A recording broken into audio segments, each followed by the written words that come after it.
Right, so I'm talking about nuclear reactors again, to try and get through to people's thick skulls that we need nuclear reactors. We need them now, fission ones.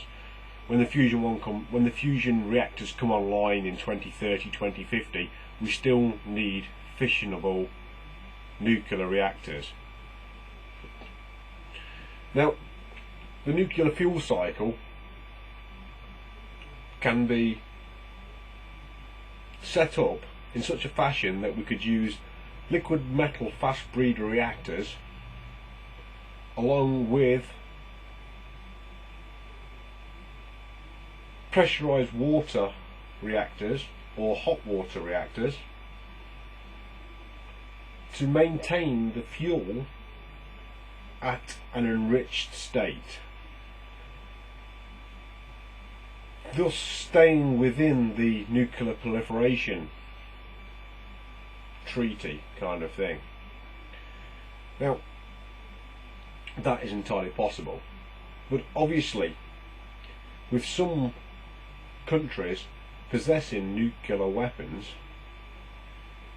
and the fact that nuclear weapons are possessible, quite clearly the fast breeder reactors cut out the need for enriching fuels in cyclotrons, because you can clearly enrich uranium in a cyclotron to make plutonium, weapons grade plutonium and weapons grade fissionable fuels. Now, there's also a type of reactor out there called molten salt reactor, which is highly experimental but is a very compact reactor, small enough and energy dense enough to be able to power your vehicle, but very dangerous. Anyway, talking about the need for nuclear reactors, we can now build a set of reactors on the same site, so you could have a few different types of reactors in the same power station, which could moderate the fuel to a certain percentage of enrichment. And as you have the fast reactors and then you have the moderated reactors. Now, the moderated reactors tend to clog themselves up. It's a little bit like an internal combustion engine carbonising its valves, and then you have to take the head to bits to decoke it. That's why you have to take some of the nuclear reactors, the older ones, to bits. Now, the new liquid metal reactors, they produce very little waste products. It's a bit like having a really efficient engine which never cokes itself up. So in theory you could design two reactors side by side, one heavy water or light water moderator reactor, and have it so you could take the fuel out of it and put it into the fast reactor and clean up the fuel rod, ready to put back into the water reactor or the moderated reactor. Now, the actinide, which is the fuel, is radioactive, and the fast breeder reactor, the liquid metal fast breeder reactor, creates more fuel than what it uses. It's over unity. So this fuel cycle that I'm talking about is definitely possible, definitely possible.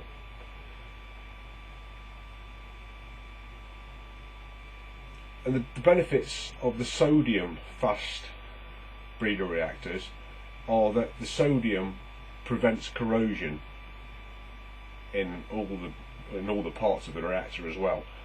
Although sodium's quite explosive if you get it around water, is very well known as well. So, built correctly, and as we know, the more modern the reactor, the safer it is. The extra safety features are put in on every new reactor that's built. More and more safety features go in and become safer and safer and safer and safer and safer as they evolve. And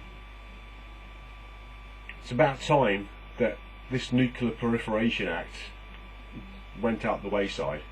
I think it's about time that we trusted each other, every person on the planet with nuclear weapons, and we need to get nuclear weapons in space, basically, right now, and lasers in space, and anything to help us stop asteroids coming in and destroying us. Now, I did a video earlier on about natural fission reactors in the Earth's crust, and if you've seen it, you'll know that what I'm talking about is that when the Earth's crust was formed, there's basically places in the Earth's crust where there's uranium at an enriched state, and it's created an a natural nuclear reactor.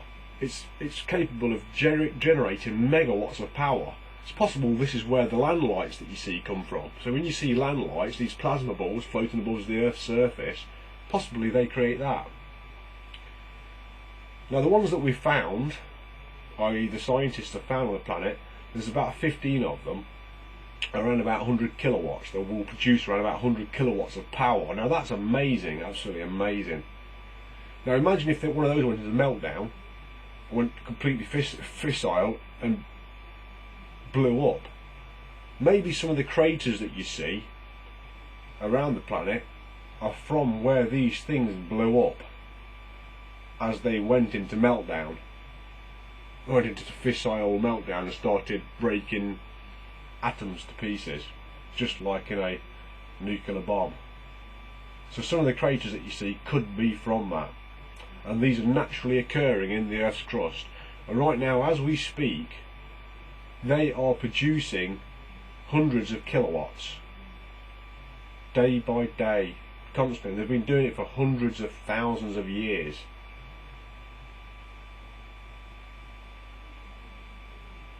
So when you talk about dangers of radioactivity, these things are in the Earth's crust right now doing that.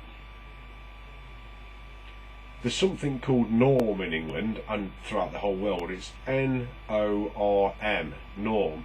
It's in the nuclear industry, if you're going to look at it like it, and it's the normal background radiation. Because things like this go on, there's stuff like radium.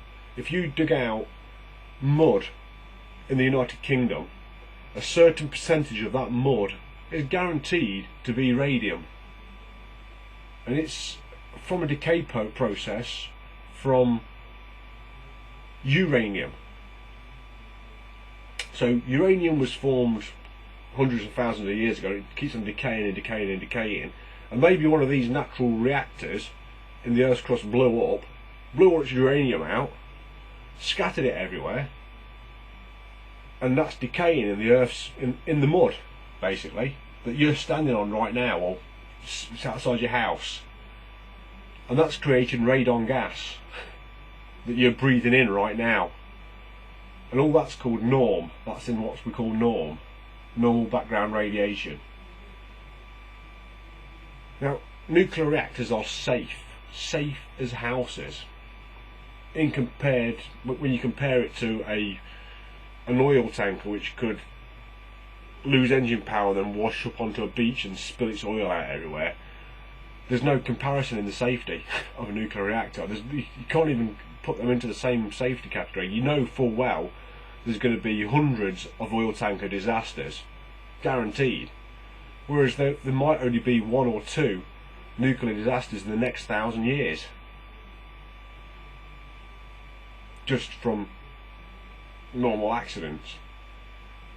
And then if there's a massive natural disaster like an asteroid hitting the planet, these kind of things that can cause the problems, but they're going to kill a lot of people anyway. But if we get nuclear space-based weapons to deflect these things or break them up, we can prevent those accidents from happening as well. And these things are like 100,000 year accidents, 200,000 year accidents. But if you're planning on having your children live on this planet for hundreds of thousands of years, we need these things in space now.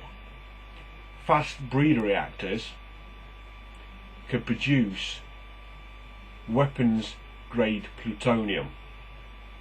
We need them in space right now. The sooner the better.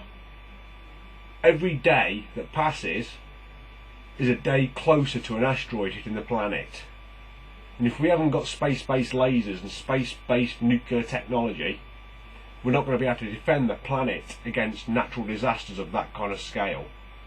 Now if a big one hits the ocean and creates a tidal wave, it doesn't matter how far you build inland, unless you're going to build it up a mountain somewhere, and I mean high up a mountain, you can get tidal waves like, you know, a couple of kilometres high off some of these asteroids that hit. And obviously a lot of people are going to die. I mean, just you know, if 200 nuclear reactors, if all the nuclear reactors on the planet suddenly blew up, it would pale into insignificance in comparison to one of these asteroids hitting. Those people who are scared of nuclear reactors, you need to sort your lives out. You need to stop being namby-pamby idiots, and you need to support safe nuclear technology. Right? And you need to get rid of this stupid idea that wind energy or solar energy or wave energy is going to save you, because all you're doing is destroying the environment you're trying to save. Nuclear technology is compact. It takes little amounts of space. That means there's more space for all the wildlife to grow and live. That means there's more space for us to build houses and go for walks in the countryside, instead of having to look at a great big reservoir which is man-made because we've had to use some kind of energy storage for the solar and wind and wave energy, because it doesn't always work. Whereas nuclear, you know, when you start the reactor, it's going to work for 25-30 years, and you know how much power you're going to get out of it. Wind, solar and wave and these renewable energies are a load of bollocks. And bioethanol, biodiesel, right, that is from growing plants and then wasting the plant for a fuel, instead of using it for feeding humans or feeding animals to get food for humans to eat. So you bio-friendly idiot fucks need to sort your fucking lives out and become pro-nuclear before you fuck the future for your kids, you cretin prick-faced fucks.